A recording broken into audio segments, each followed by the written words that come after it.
Living in the private. Educate yourself, ask questions, verify everything. In the private. Every natural man and woman is born, in the private. Whereas the state is public, and therefore its public servants, and its legal fiction creations are, in the public, including its artificial legal persons. A man or woman can either live in the private, or act in the public. However, we are trained from an early age to accept a higher authority as normal. Most people exist in a culture of submission and conformity, allowing numerous aspects of their lives to be controlled by the government. The populace is manipulated to become dependent, debt money, and conditioned to become fearful, racism, terrorism, and wars. The manner and appearance of authority is usually intimidating by design, while the language of legal fiction commerce, legalese, is deceptive. You are indoctrinated to act in the role of an artificial legal person, which is a creation of the state and a debtor serving as surety for the corporate debt of YOURNATION, Inc. Every nation with a central bank under the Bank for International Settlements has been indebted by the incorporation of its government into the debt money system, thereby surrendering its power of sovereign money issuance. A global system of debt bondage has been established by incorporating governments, and by programming the people to act in the fictional roles of artificial persons, which as legal fictions having no innate productive capacity, are debtors by default, serving as transmitting utilities for human energy. An artificial legal person is a dead entity. It is a legal fiction, persona, in the theatre of commerce, and it is under the Foreign Admiralty maritime jurisdiction, the international law of the sea. On the contrary, you are born into your own sovereign estate of body, mind, and soul. As a sentient man or woman you live within the sovereign common law jurisdiction, the national law of the land.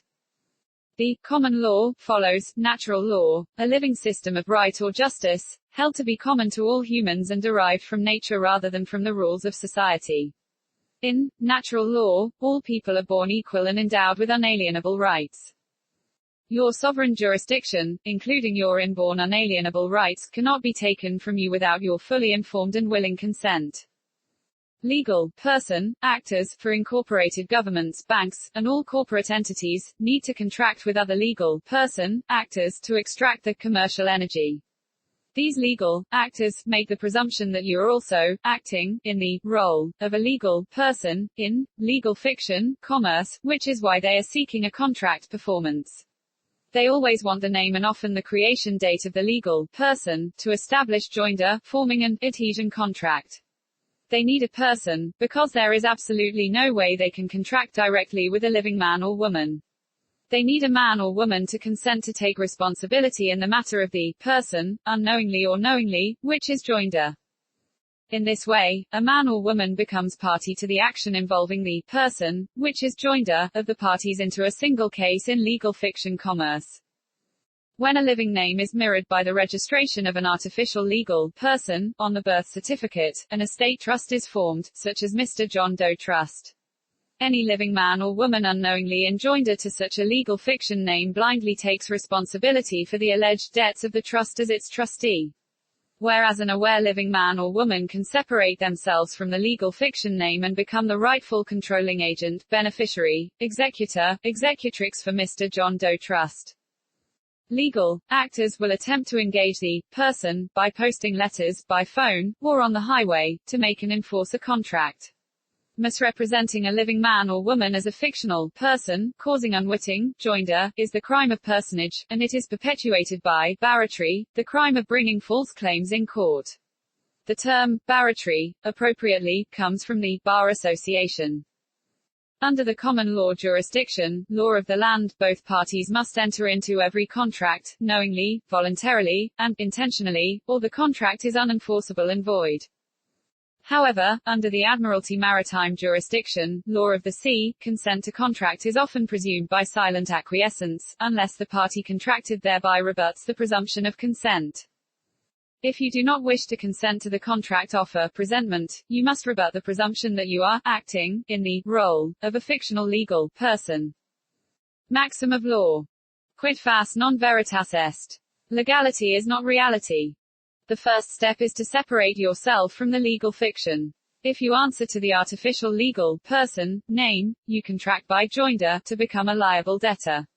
However, if you stand truthfully as a man or woman, not acting as an artificial legal person, the two are separated. Because of years of conditioning, it takes time to separate the legal fiction from reality, in your mind and in the real world. A powerful and lawful approach is simply to verify everything. You are never obliged to answer questions or to provide government-issued ID. Truly, to uphold your government of the people, it is not your duty to answer questions, it is your duty to ask questions.